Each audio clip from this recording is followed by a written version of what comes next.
Olá pessoal, é, dando continuidade às nossas aulas à distância, né?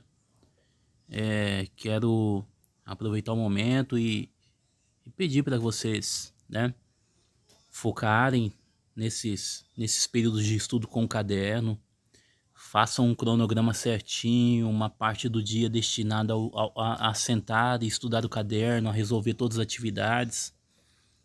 Sabemos que são muitas atividades, muita leitura. Mas se vocês estivessem na escola, vocês estariam ali por 4 horas de estudos, né? Então é importante vocês continuarem com essa rotina para não serem prejudicados.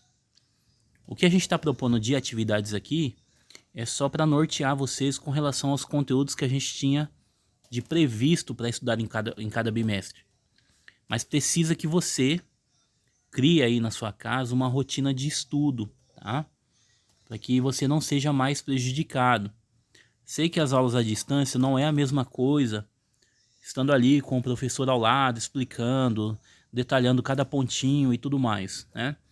Então eu decidi, desde o caderno 1, fazer vídeos explicando as atividades, o que é para ser feito, tá? E, e por objetivo facilitar um pouquinho vocês aí durante a resolução da atividade, ok? Se você sentir alguma dificuldade, se você perceber alguma dificuldade, vocês podem me chamar lá no Messenger do Facebook da escola, tá lá o meu perfil para vocês conversarem comigo. Ou aqueles que tenham bastante alunos ali no Google Sala de Aula, tá? Vou explicar o parâmetro de trabalho com este caderno, que eu vou oferecer uma ferramenta a mais para vocês me devolverem essa atividade, ok? Aqueles que puderem, que tenham acesso à internet, que mesmo que não tenha um celular, mas que possa usar o do pai ou do responsável, para você fazer parte do Google Sala de Aula, porque ali fica mais fácil para eu tirar dúvida dos alunos. De repente um colega compartilha uma dúvida que ele tenha, acaba abrindo o seu olho para uma dúvida que você também não tenha percebido. É assim que acontece em nossa sala de aula, né? Então esteja atento a isso, ok? Quanto ao Google Sala de Aula, prestem bastante atenção no que eu vou falar para não gerar dúvida, fazer duas vezes a mesma coisa, então prestem bastante atenção. Vocês vão levar para a língua portuguesa 2 atividades textuais, ok?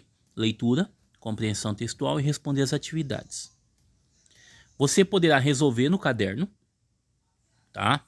Conforme você fez lá no primeiro caderno, no caderno 1 de atividades, né? Ou, agora, eu vou dispor, eu vou colocar lá no Google de Sala de Aula essa mesma atividade que está aqui no caderno que você está olhando. Então, se você tem acesso à internet e se você pode resolver essa atividade, tá? No Google Sala de Aula, resolva lá no Google Sala de Aula. Por quê? Porque a partir do momento que você responde por lá as perguntas e lá no finalzinho tem um botãozinho em enviar e você clicar em enviar, eu vou receber todas as suas respostas e eu posso de repente fazer uma devolutiva, comentar a sua resposta, de repente ela não está de acordo, de repente eu posso incrementar com alguma informação, com algum material para você estudar, né? Então ali eu posso analisar como está sendo o estudo de vocês, entendeu? Para mim é uma ferramenta importante para eu receber uma devolução, porque vocês resolvendo o caderno em casa, eu não sei como é que está sendo feita essas atividades, como está aí a resposta de vocês, porque em sala de aula eu estaria olhando o caderno de vocês, analisando as respostas e pedindo para que vocês prestassem mais atenção em algum detalhe. Eu não consigo fazer isso à distância, né? Pelo Google Sala de Aula eu vou conseguir. Então estejam atentos, tá? Você tem 2 formas de responder. Então a pergunta, professor, eu preciso fazer nos dois? Não. Ou você faz lá no Google Sala de Aula, ou você faz aqui no caderno de atividades. Ah, professor, mas eu quero responder no caderno de atividades essas perguntas como se fosse um rascunho. E depois eu digito lá no Google Sala de Aula para te enviar as respostas. Pode ser? Ótimo, ideal. Você pode revisar sua resposta, ver se não está legal, a escrita está correta, todo o processo de revisão da língua portuguesa, ok? Professor, eu tô lá no grupo de sala, o meu amigo falou que ele não tá tendo acesso à internet, lá na casa dele tá com problemas de internet, ele não tá tendo celular, nem tablet, nem computador para que ele possa responder. Tranquilo, ele não vai ser prejudicado. Ele vai receber o caderno da escola, ou se ele requerer, né, aqueles que não podem imprimir, ou ele vai imprimir e responder, tá? Se for responder no caderno, copiar as perguntas e responder. Se for responder no caderno de atividades, é só colocar as respostas.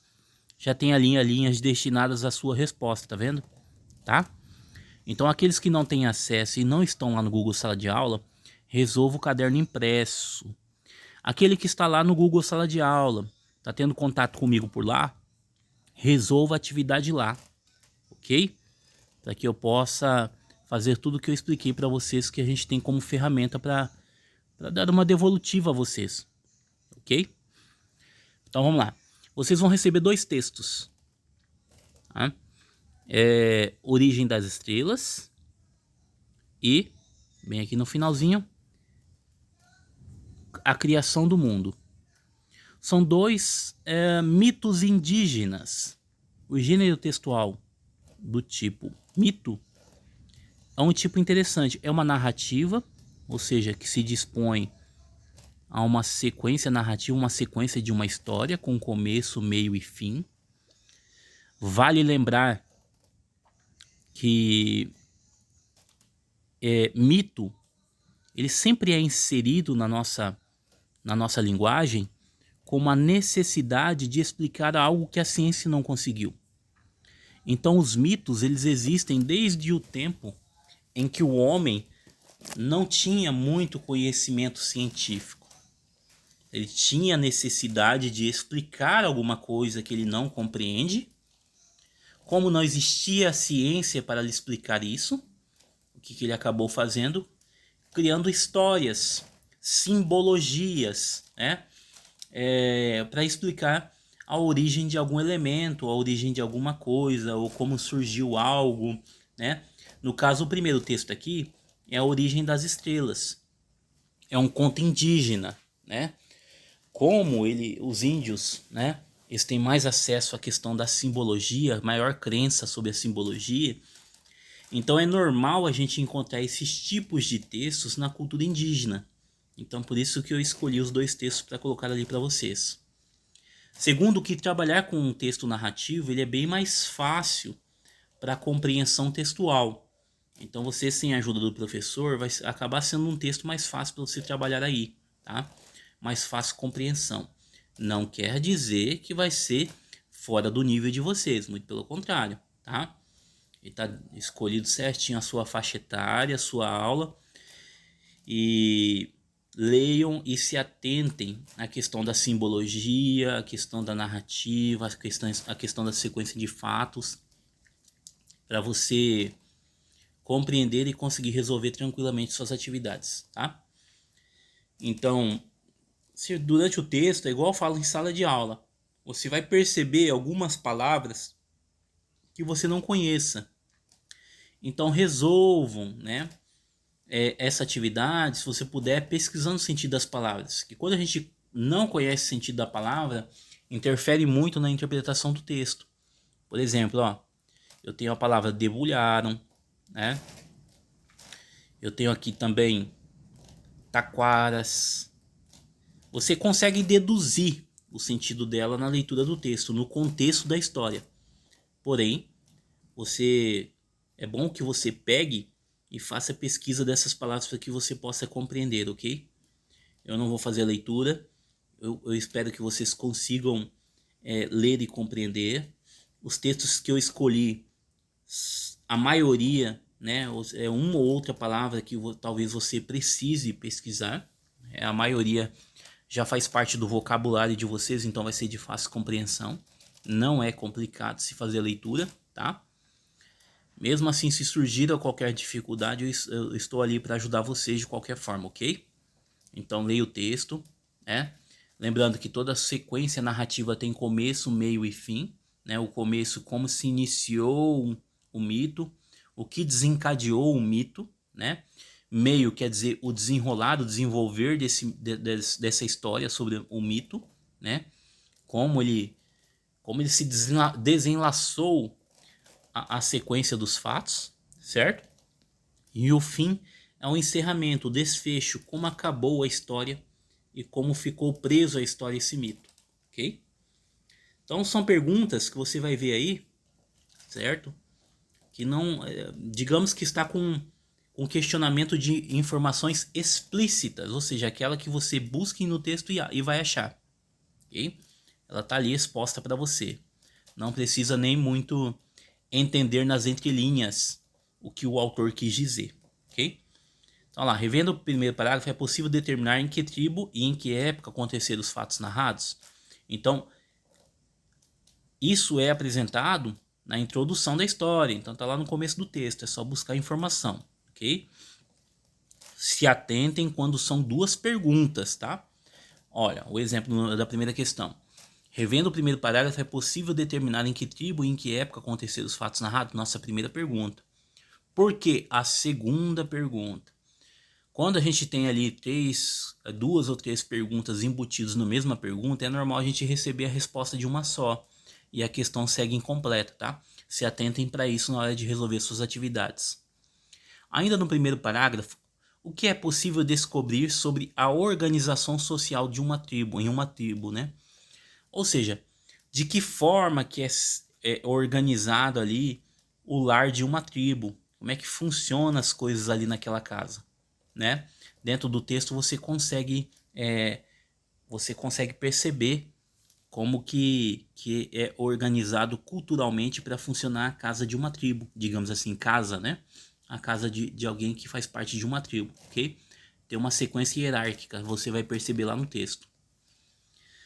Terceiro, observe que a partir do segundo parágrafo surge um elemento desestabilizador, ou seja, algo que determinará um novo rumo para a narrativa. O que acontece? Ou seja, aconteceu algo fora do comum no segundo parágrafo, né? Que digamos que desencadeou um mito, que gerou a consequência para surgir um mito. Então você vai buscar informação lá no texto e vai me dizer o que aconteceu de grave para que desencadeasse o mito. Lá no segundo parágrafo, ok? A possibilidade de receber um castigo leva os meninos a cometer erros ainda mais graves do que o primeiro, né? Então esse primeiro tem a ver com a resposta da número 3 que você acabou de descobrir. Qual a sua opinião sobre os atos praticados pelas crianças? Ou seja, o que você pensa sobre o que elas fizeram, tá? Você acha que foi algo muito grave, algo não muito relevante? Aí é uma questão opinativa, você vai colocar a sua opinião, ok? A história explica o surgimento das estrelas como resultado de um castigo, né? Ou seja, de uma forma resumida, o mito explica a origem das estrelas e as estrelas surgiram como um castigo, né? Então, assim, de uma maneira resumida a história. O que os meninos foram condenados? Aqui os meninos, perdão, foram condenados. Tá lá a informação no texto, tá? Como que foi a condenação deles, ok? Sexta questão. É adequado afirmar que a única intenção dessa história é explicar a origem das estrelas? Ou seja, esse mito tem a finalidade apenas de contar uma história? De explicar um elemento que faz parte da nossa ciência e que até então os índios não tinham acesso ao conhecimento e tinha necessidade de se explicar? Será que esse texto não tem um outro objetivo? Pensa bem, né? O que os meninos fizeram, a gente poderia aprender alguma coisa com isso, né? As consequências dos atos deles, né? Poderia trazer algo de importante para nós? Então se atentem para isso, ok? O texto 2 é um segundo texto sobre mito, tá? A criação do mundo, como surgiu o mundo em que vivemos. Aqui a história é um pouquinho mais complexa, né? Mas vocês vão perceber que... Por que ela é mais complexa? Porque ela tem uma simbologia maior. porque ela tem elementos de compreensão, elementos de entendimento que exige você pense um pouquinho mais.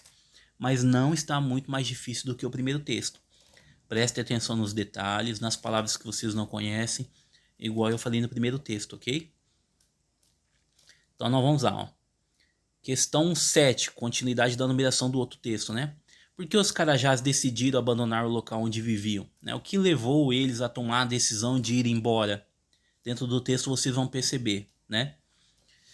Número 8. Leia a sentença a seguir retirada do texto. As coisas envelhecem e morrem. Reescreva essa frase trocando o termo sublinhado por outro, mas mantendo o sentido que ele tem no texto como um todo. Ou seja, que coisas são essas? Você vendo aqui, ó, né, chegando aqui no texto e procurando a palavra, né, você percebe o uso da palavra. A palavra coisa, provavelmente, ela foi substituída para substituir algo que já foi citado anteriormente. Então é fácil você descobrir. Retomando e encontrando essa palavra no texto, você vai compreender a que ele se refere. Quando você descobrir a que ele se refere, é só você reescrever a frase, as, coloca uma outra palavra no lugar de coisas e continua a frase, envelhecem e morrem. O interessante aqui é para ver se você compreendeu o texto. É você saber a que coisas ele está se referindo, a que elementos do texto ele está se referindo, ok? Questão 9. Leia a sentença a seguir retirada do texto. E o mundo ficou cheio de luz. Reescreva a frase, substituindo a expressão sublinhada, mas mantendo o seu sentido no parágrafo em que se encontra. Mesma coisa da questão 8, tá? Você vai reescrever essa frase trocando cheio, a palavra cheio, por uma outra palavra sem mudar o sentido, né? Essa é mais fácil que a de cima, né? Você não precisa, na verdade, nem recorrer ao texto para entender que cheio está correspondendo a volume, né? Então, atentem-se para isso, é só reescrita. Isso aqui é um exercício importante quando você chegar lá no ensino médio, porque quando vocês tiverem mais aptos a escrever redação, né? Vocês estão no processo inicial agora e tal, né? Quando vocês precisarem escrever uma redação, vocês vão ver que a repetição ou a escolha de algumas palavras pode empobrecer o seu texto. Empobrecer, né? Vou usar essa palavra para você entender que o texto valeria menos nota. Então, é importante você entender que a escolha vocabulária, né, a escolha do uso da palavra faz parte de um texto rico, de um texto bem escrito, de um texto bem avaliado, ok? 10ª questão. De acordo com a lenda dos Carajás, há um menino que permanecerá feliz e viverá até a avançada velhice, só morrendo quando ficar cansado de viver. Quem é esse índio? Ele foi citado no texto, é só buscar informação, tá? Ah, professor, ele não citou nome, mas citou a referência, né? O índio de tal lugar, o índio de tal coisa, o índio de tal família. Busca informação no texto, tá? Mesmo que não tenha nome, você usa uma terminologia, uma forma para você indicar qual é esse índio, ok? 11ª questão, identifique o narrador do texto. Narrador não é autor, narrador é quem nos conta a história. É a voz do texto. É aquele que quando a gente faz a leitura é como se a gente estivesse conversando com alguém. Esse alguém é aquele que nos conta a história. O autor é o criador do texto, é quem inventou o texto. O narrador não, o narrador é a voz presente dentro do texto que nos conta a história. A gente trabalhou diversas vezes na sala de aula, né? Há 2 tipos de narrador. O narrador personagem, que é aquele que participa da história e vai contar a história do foco de visão dele, né?